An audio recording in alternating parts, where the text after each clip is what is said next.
Yeah, because I used to go pick up for a shipping company, and I was like, this is the same stuff I saw at the farmer's market. It was the same stuff I saw that was going to the grocery store. It was pretty much the leftover, that wasn't wasn't getting bought up by restaurants and stuff like that.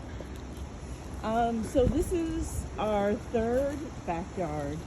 You'll see that it's kind of divided up. So the homeowners and some of the folks from the neighborhood come and they cultivate this space to the right here. And then this is our Berkeley basket to the left. Okay. And so this is everything that we grow into and put into the basket. Oh, look at your chive flowers. They look so beautiful. Oh, those are bachelor buttons. Oh, bachelor, okay. Yeah, so they are edible. You can put them in a salad, or some people like to freeze them and put them in their water. So we were in this space. We fundraised in 2019, built out this space in 2020.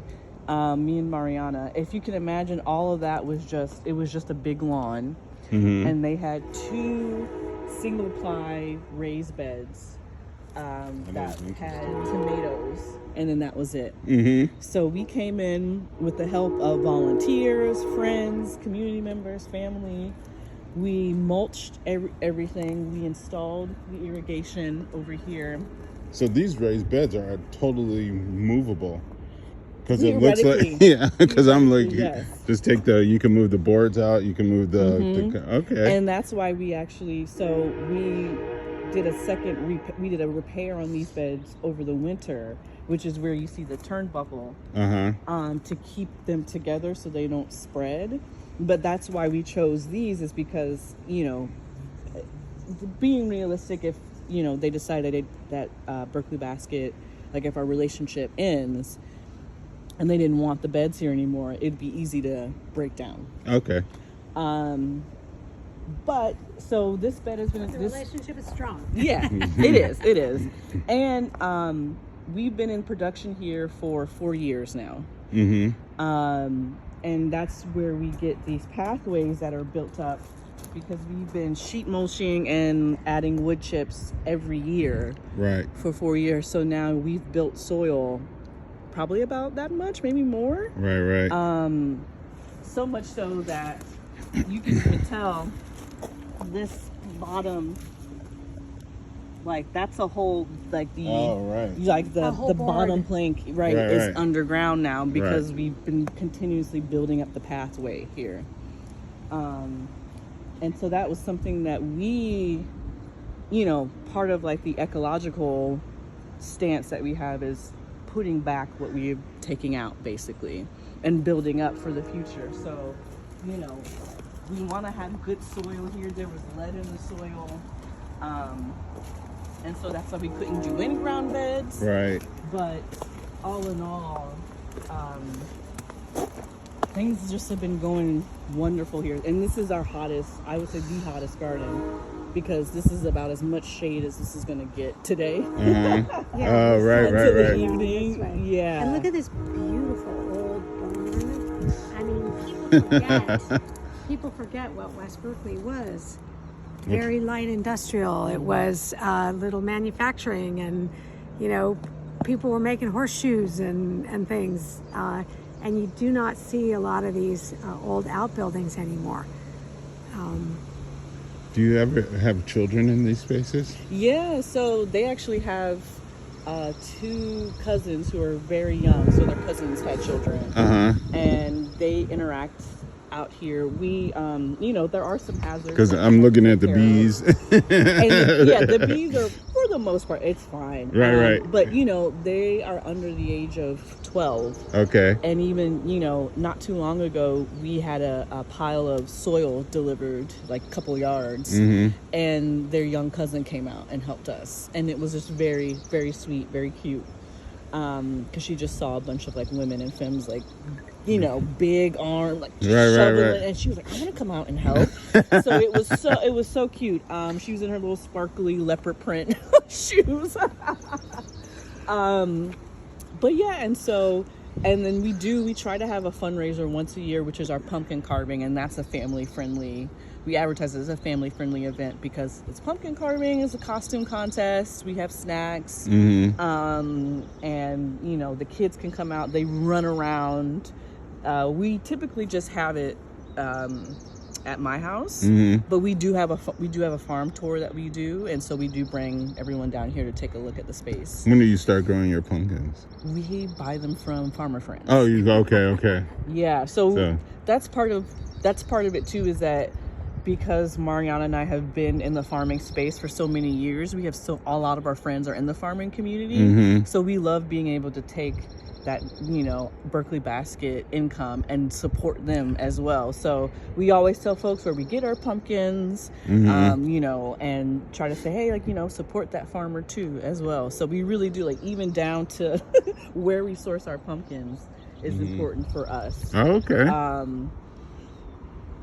So yeah, we have a friend who does winter squash, and part of the winter squash is a pumpkin. So we buy. Okay. Yeah. I wish we could do pumpkins. If we get into their backyard, we'll grow our own pumpkins. But yeah, so the bees too. The bees are Should we go over to the bee lab? Yeah, they are taken care of by the homeowners. But you know, obviously, we get benefits, pollination benefits. So I see you guys kind of using every little aspect. So this is like another greenhouse kind of. Yeah, this is their greenhouse. Okay. So yeah, they this was something that they built, and they start their own seeds in there. Okay. So yeah, just another version of how you can start seeds at the foot of the place. And we also too, which something I'm going to do today is I'm going to plant. Oh, broccoli. Okay. We do flowers at the bed ends to encourage the pollinators to come in. So yeah, okay. That's part of my to-do today is to plant flowers out. You see, guys, that's marigold from last season actually. So that's kind of what we do. We do 2 sets of flowers at the start and end of the beds to help with pollination. Oh, okay. So, and that's why the bachelor buttons are there, but they are big and wildly so. I have to get some of those. Yeah, they're great. What does it taste like? Nothing. Oh. It's mostly, I mean, there's a floral aspect because it's a flower, but that's why I say you can use them. Beautiful. Yeah, they're beautiful. They really do, as for aesthetic purposes. Oh, okay. Like you put them in your salad. People do pressed cookies with them as well. And then, like I said, sometimes people having a garden party, they'll put them in their ice to put into their water or drink to kind of just add a really beautiful element to it. Oh, okay. So Yeah, because why I like love the them. chive flowers taste like just a Chive. just a burst of chive. I picked a nasturtium recently and just ate it. Yeah. And I was like, oh yeah, they're really spicy. And you can I had forgotten. You can pick up the seeds too, like caviar or the little bulbs there. Oh, okay. So yeah, like that's why I love. We try to encourage edible flowers. So you'll see the calendula, brassica flowers are edible. The nasturtium flowers are edible. Squash flowers we sometimes put in the basket. There's your chive flowers. Right. Yeah, there's so many things that are in people's gardens right now that just grow that they can eat. And look how the butterflies like the. So that's a moth. Yeah, that's a moth. Yeah, I was like, that's a moth. Right now, the bane of my existence because they do that. They eat. Right, and put their little worms on it. So yeah. So how old are you? Because our chart is looking like this too, and I was like, do I need to cut that down or? Yeah, so this is their side of the yard. Our chart never gets that tall because since we're production, they're harvesting all the time. Oh, okay. Harvesting, and and eventually, if it would be flipped before they got that tall. If it's gone to seed, I would say yes, because right now the plant is putting all of its energy into trying to produce seed. Right. So it's not really focusing on the leaves. or something to eat. So I would say you could leave it, harvest the charred seed, so that way you just have more charred seed. You don't have to buy it. Right. And then if the seed drops, charred will come back. Right. Or you could cut it down too, because you can see there's new leaves at the bottom. So that's something else you could do too, is just cut the stalks down to the new, and then it'll keep. Right. Same thing with the kale, but Yeah. you know, you could treat that like a tree collard. They just grow and grow. Right. But like I said, we since we're a production farm, we can't have things Just in go the to garden. seed. Just go into seed. Yeah, not until at least the end of the season, you know, when cover cropping is coming. Some beautiful broccoli Yeah. showing itself. Yeah, I love that. And it's like you could actually reach in. You can feel how cool it is. How the soil is not getting Right, roasted. It's not getting UV. You know. Oh, So- yeah. I it's mean, like- these leaves just provide Yeah. so much shade. Right. Yeah. Absolutely. Yeah, so I think over here, tomatoes, tomatillos, broccoli, cucumber, kale, eggplant, carrots. They're growing tomatoes there. We just planted out a bed of cauliflower. We have our sweet peppers here too, chard in the back. And then I'm going to take out these ranunculus and put summer squash there. Oh, okay. So this is full. This is all, you know, packed to the gills. And do you guys produce honey too, huh? I think they do. They We do. did have- This is okay. They did share honey with us a couple of seasons ago. But that's definitely enough to produce honey. Right. Yeah. Wow. And I know some people in Berkeley. There's a number of people who are making honey in Berkeley. Ah, okay. that was one thing about 2020. I felt like I was getting a jar of honey every other week. People were so open with Is that a water catchment system over there? it. It is, yes. Oh, okay. So, and that's what they're using for the garden, That I'm not sure. huh? Oh, okay. I think. Do they own this building here? No. Yeah. It looks like that's coming off of them. Yeah. Oh, okay. It's a new- Yeah, I see it coming down from their roof. Right. Wow. The property line isn't always. I mean, the edge of the building probably isn't the property line. Right. Okay, I gotcha. Yeah.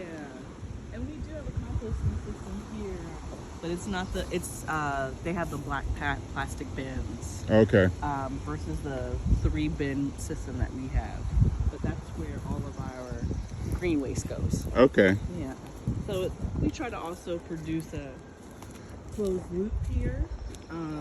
The only thing is we do bring in, it's not enough compost for both of our respective areas to share. So we use the City of Berkeley compost. Right. And we also just found out that the From the Giltrap marina? farm.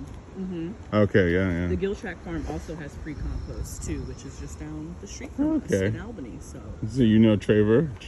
no, is that the person who's doing? She does one. There's a couple of groups at the Guild Track. Okay. But Traver Proverb, that he works for Stopways. Trevor and Traver Riggins over at Guild Track. Okay. You know, and she used to do like the like teaching the little kids over there. They have that little school in the back of the Guild Yeah. Track. Yeah. Yeah. Yeah,